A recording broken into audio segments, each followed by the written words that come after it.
Hermanos, Dios los bendiga. Los saludo en el nombre del Señor Jesús. Y vamos a la palabra de Dios en Efesios, el capítulo 2, el versículo 1 y 2. Y bueno, vamos a leer el 3 también. Dice la palabra del Señor así: Y Él os dio vida a vosotros cuando estabais muertos en vuestros delitos y pecados, en los cuales anduvisteis en otro tiempo, siguiendo la corriente de este mundo, conforme al príncipe de la potestad del aire, el espíritu que ahora opera en los hijos de desobediencia, entre los cuales también todos nosotros vivimos en otro tiempo, en los deseos de nuestra carne, haciendo la voluntad de la carne y de los pensamientos, y éramos por naturaleza hijos de ira, lo mismo que los demás. Bien, entonces esta noche nos vamos a ocupar un poco en entender lo posible algunas cosas que el apóstol San Pablo menciona en esta ocasión. Primero hace referencia a un tiempo pasado de la vida cristiana del pueblo de los Efesios, a los cuales él les está dirigiendo esta carta, o destinatarios de esta carta. Y en ese juego de palabras, él también se incluye cuando dice que todos seguíamos esa corriente. Dice que es la corriente de este mundo, y que esa corriente, la corriente de este mundo, es conforme al príncipe de la potestad del aire.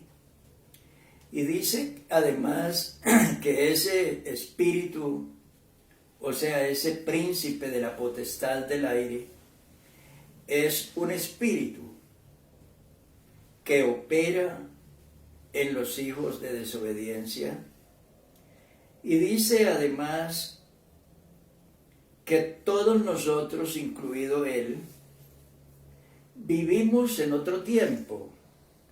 Es un tiempo pasado. Dice que en los deseos de nuestra carne, haciendo la voluntad de la carne y de los pensamientos. Ahí vamos entendiendo un poco a qué se refiere el apóstol San Pablo. Primero, podíamos nosotros ocuparnos de saber quién es ese espíritu. El espíritu que el apóstol menciona aquí. Podíamos tener varias conclusiones. Es decir, ese espíritu del mundo es un ser demoníaco. ¿Quién es? ¿Dónde está? ¿Cómo opera? ¿Cómo manifiesta su malignidad en el mundo? ¿O es el mismo Satanás actuando como tal? ¿Quién es? La Sagrada Escritura nos habla un poco para tratar de desenmascarar a esa criatura maligna o ser maligno. El Señor Jesús lo llamó el príncipe de este mundo. Cuando el Señor Jesús lo llamó el príncipe de este mundo, está diciendo que es una potestad, que es una autoridad, que es alguien con una altísima investidura, con un gran poder y una enorme capacidad de hacer daño y de arrastrar mediante engaños a las multitudes. Dice que es como la corriente de un río La corriente de un río, por el ímpetu y por la fuerza con que viaja, arrastra troncos y árboles y lo que encuentra a su paso y lo arrastra para llevárselo con la fuerza de esa corriente. Y dice que este espíritu maligno es algo así, como una corriente embravecida, tormentosa, que arrastra y que se lleva por delante a su paso todas las cosas que se ponen bajo su esfera de poder, todas las personas, hombres, mujeres, sin importar su estrato o su condición o su nivel social, pero si se ponen bajo su esfera de poder, de autoridad, se los arrastra y los lleva consigo hacia profundidades muy peligrosas y oscuras, de donde la persona no podrá salir o difícilmente podrá escapar del influjo de esa influencia maligna. El apóstol San Juan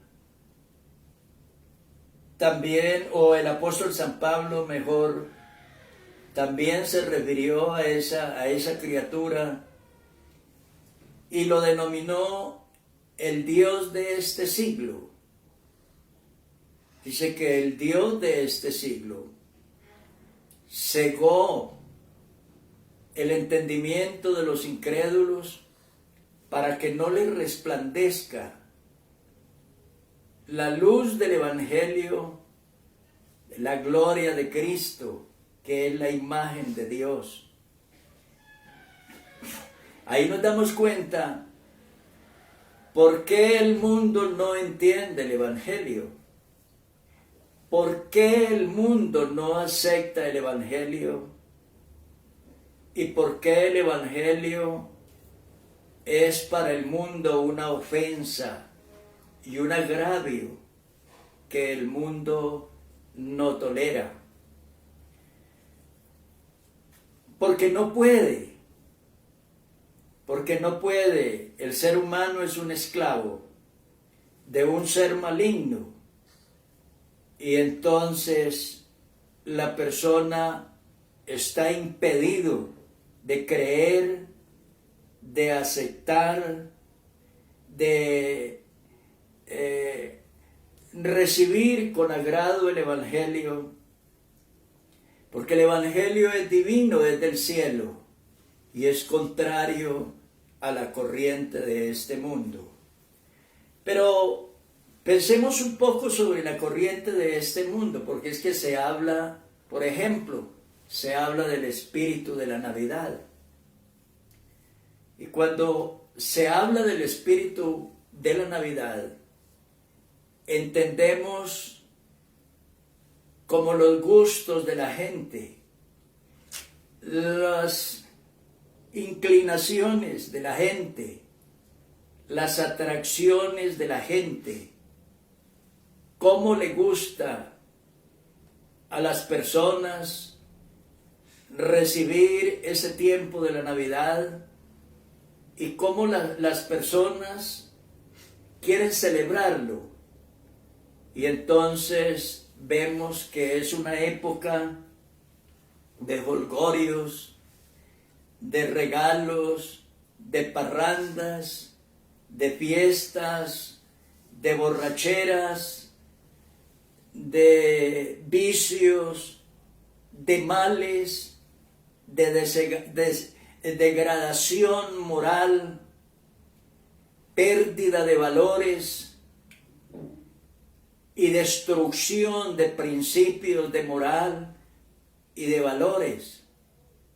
Entonces, todo eso todo eso que se observa en esa época, bueno, pues es la corriente y es por donde va la gente, por donde caminan las masas, las multitudes.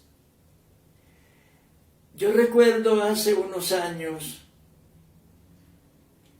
que aquí aparecieron unos candidatos, por ejemplo, donde decían que iban a abrir unas libertades para las mascotas, para las personas que tuvieran mascotas, para que la mascota se sintiera muy bien y también el dueño de la mascota, para que pudiera la mascota viajar en bus sin ser discriminada, viajar en Transmilenio sin ser discriminada. Y yo decía en ese momento, bueno, ¿y eso qué hay detrás de todo eso? Entonces entendí que eran candidatos que iban caminando hacia un puesto público, hacia un consejo o para ser diputado o a una alcaldía. Y entendí que ellos lo hacían porque eso producía réditos políticos, porque eso generaba votos y adeptos, porque es mucha la gente que de alguna manera tienen una mascota y pues van a querer lo mejor para su mascota, una clínica, un hospital, un salón de belleza para mascotas, que la mascota se divierta en un parque. Y entonces ahí vemos personas que llegaron a escalar, a posicionarse con un mensaje de ese tipo, porque ellos entendieron que por ahí iba la corriente de la gente, el pensamiento de la gente, el gusto, el deseo de la gente. Y entonces ahí vemos hoy en día cómo se han abierto paso estas ideas y bueno, son muy buenas en el sentido de que le ha ayudado a muchas personas y políticos a aprovechar ese momento o esa corriente, lo que a la gente le gusta. Hoy miraba una noticia donde el gobierno de los Estados Unidos permite que por un mes este o el otro, por un mes, la bandera LGBT esté izada en las embajadas de los Estados Unidos en el mundo a la par de la bandera de los Estados Unidos. Ahora uno pregunta, ¿por qué lo hace el gobierno de los Estados Unidos? Porque entendieron que hay grandes masas, grandes multitudes en las naciones del mundo, y hay naciones del mundo donde ya en sus gabinetes, como el gabinete en Israel, o en el mismo Estados Unidos, o en muchos países, hay representaciones de este tipo de ideas o de fuerzas o de movimientos, porque ya son miles, porque ya son millones, porque ya ellos arrastran multitudes. Y los políticos del mundo se dieron cuenta de ese enorme caudal y entonces comienzan a tratar de apoderarse de esa gran votación, entrando a esas corrientes, las corrientes del mundo.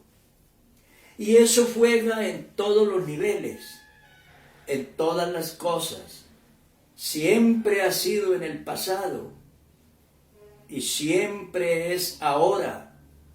y siempre será más adelante, porque la corriente de este mundo ha arrastrado masas, ha llevado multitudes a la muerte, ha arrastrado masas, llevándolas a las grandes guerras que han habido en el mundo, guerras en todos los tiempos, o las guerras más recientes como la Primera, la Segunda Guerra Mundial, la guerra de los 6 días, la guerra de los 100 años, la guerra de los 30 años, la guerra de las rosas, en fin, todas las guerras que han habido.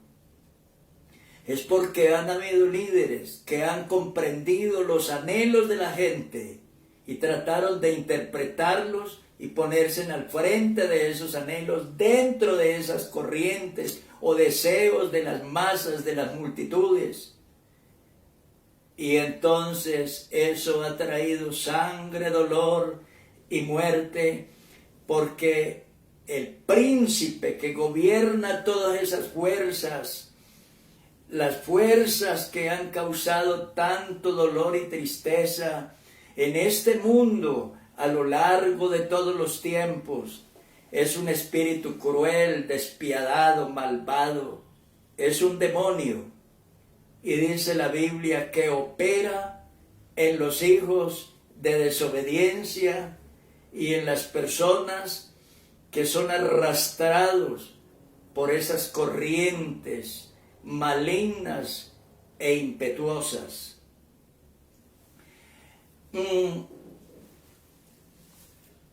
Contrario a esto, el apóstol San Pablo habla de otro espíritu. Dice el apóstol San Pablo, me parece que es interesante que le echemos una miradita a lo que el apóstol San Pablo dice respecto a otro espíritu muy diferente, dice la Biblia, y nosotros. Está diciéndole a los hermanos de la iglesia en Corinto, incluido él, y nosotros no hemos recibido el espíritu del mundo. ¿Cuál es el espíritu del mundo? Ya lo dijimos, el príncipe de este mundo, el príncipe de la potestad del aire, el Dios de este siglo.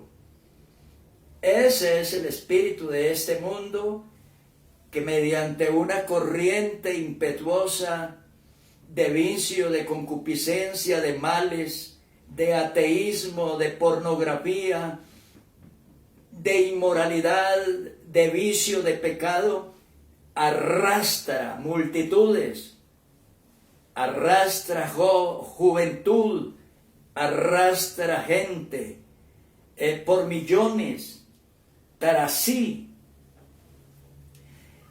El espíritu que el apóstol San Pablo menciona es aquí diferente. Dice, y nosotros no hemos recibido el espíritu del mundo, sino el espíritu que proviene de Dios, para que sepamos lo que Dios nos ha concedido. Quiere decir el apóstol San Pablo que es un espíritu diferente, porque no es de este mundo.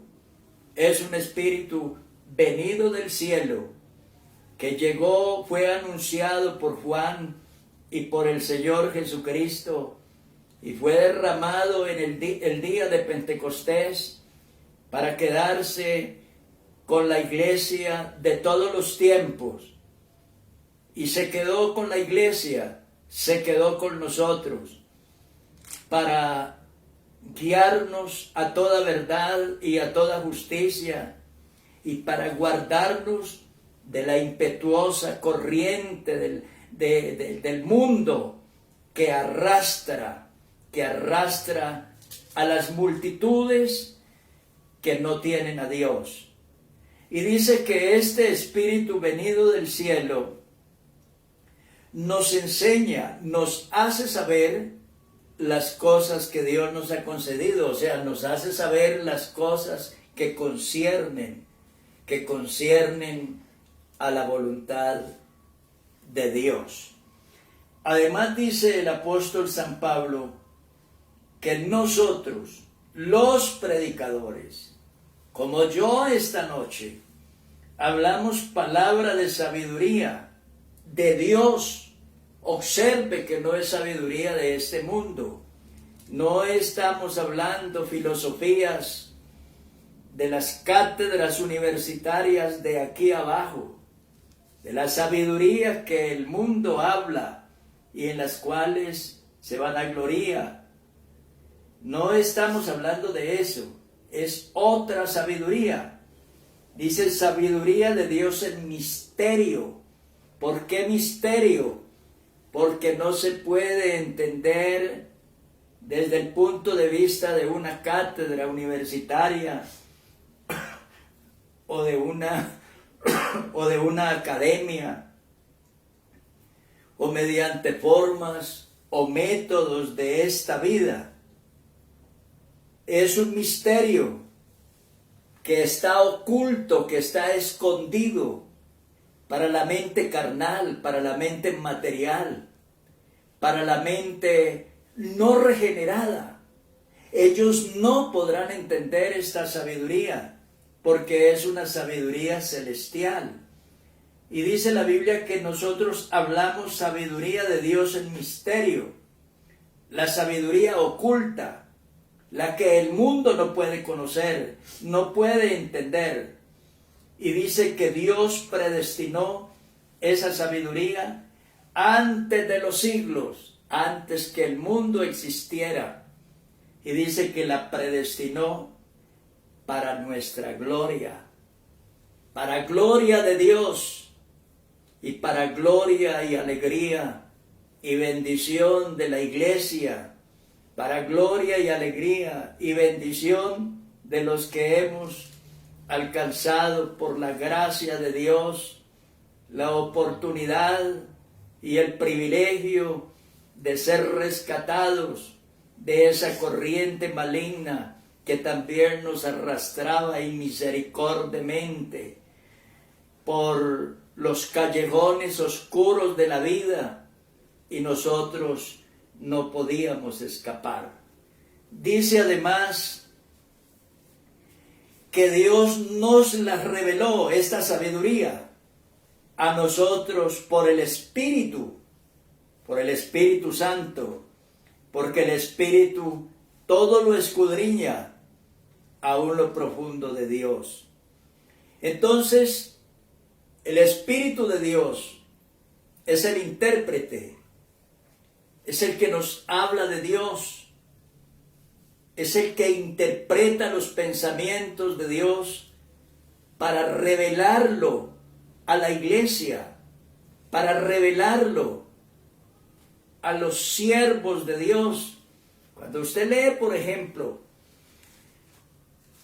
sobre los dones del Espíritu, usted encuentra que el apóstol San Pablo empieza diciendo: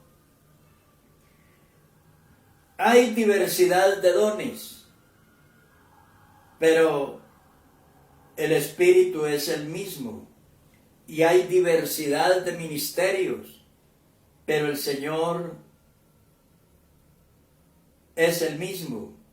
Y hay diversidad de operaciones, pero Dios que hace todas las cosas en todos es el mismo. Y luego dice: porque a este es dada por el Espíritu palabra de sabiduría, a otro palabra de revelación, de ciencia, según el mismo Espíritu, a otro fe por el Espíritu Santo, y a otro dones de sanidades por el Espíritu, a otro el hacer milagros, a otro profecía, a otro discernimiento de espíritus, a otro diversos géneros de lenguas, y a otro interpretación de lenguas. Y dice que todo lo hace el Espíritu Santo. Por eso dice la Biblia o San Pablo dice que son misterios, son unos misterios escondidos, escondidos del mundo. El mundo no lo sabe, el mundo no lo conoce, el mundo no lo puede conocer. Para el mundo sigue siendo un misterio, pero para la iglesia es generosamente una revelación de Dios, una revelación por gracia, porque el Espíritu de Dios fue dado por gracia a la gente convertida, a la gente arrepentida, a la gente que han nacido de nuevo para vivir para Dios y que han escapado de las corrientes de este mundo. Volviendo a la corriente del mundo, las grandes persecuciones que ha sufrido la iglesia a lo largo de los tiempos se debe a que hay una fuerza interior de esas masas, una fuerza interior que las mueve, que las agita. Por ejemplo, la muerte del Señor Jesús fue porque Judas se dio cuenta. Judas quería pescar en aquel río revuelto y se dio cuenta que a Jesús lo odiaban. Y se dio cuenta que a Jesús querían echarle mano y quitarlo del camino. Entonces, Judas dijo, pues vale la pena echarnos unos billetes al bolsillo si aprovechamos esa corriente. ¿Por dónde va la gente? El gusto de la gente, el deseo de la gente, lo que la gente quiere. Y él se dio cuenta que querían quitar a Jesús del camino. Y entonces Judas dijo, pues esta es una oportunidad para echarnos unos billetes al bolsillo, y la aprovechó. 30 monedas de plata. Pero en esto hubo unos manejos de corrupción en todos los niveles. La élite judía estaba perforada y corrompida en gran manera, y el gobernador romano lo entendió perfectamente. Pero el gobernador romano también traicionó su propia conciencia y su propio juramento y guardó silencio, sabiendo que era un inocente y que él iba a dar permiso para que fuera ejecutado. Entonces, sin embargo, guardó silencio porque las masas iban en esa dirección y el gobernador romano tuvo miedo oponerse a esas masas furiosas, porque esas masas estaban siendo agitadas por un espíritu de odio contra el Señor Jesús. Y Jesús es quitado del camino. Jesús es sentenciado a muerte y colgado en una cruz. Y hay muchos momentos donde hubo turbas contra la iglesia, turbas enfurecidas contra los predicadores, pero es porque hubo agitadores. Esos agitadores, líderes perversos, líderes demoníacos, poseídos del demonio, del diablo, agitaron a las masas, movieron a las multitudes, y esas multitudes arrasaron muchas vidas, arrasaron muchos cristianos, cegando la vida de muchos cristianos y de predicadores. Se dice que prácticamente todos los apóstoles, a excepción de Juan, murieron como mártires, fueron asesinados, no por ser bandidos o malhechores, sino porque predicaban una sabiduría desconocida para el mundo, una sabiduría del cielo, un mensaje celestial que el mundo no quería y no podía tolerar. ¿Por qué? Porque iba arrastrado por una corriente que no se lo permitía. Querido amigo, seguramente usted es de los que no les gusta el Evangelio, y seguramente usted es de aquellos que dice que es ateo y que no cree en el Evangelio. Dese cuenta quién domina su vida. Entienda en qué multitud se encuentra y arrastrado por qué embravecida corriente. ¿Qué corriente arrastra su pobre alma, llevándola por los caminos y senderos de la perdición hasta trasladarlo a la condenación eterna? Dese cuenta que hay un demonio que lo arrastra, domina y gobierna y lo aleja de Dios. Y es hora de que usted reflexione y entienda que debe darle una oportunidad a Dios para que Dios lo rescate, lo libere, lo salve, lo redima y lo prepare para la vida eterna. Dios te bendiga. Una feliz noche.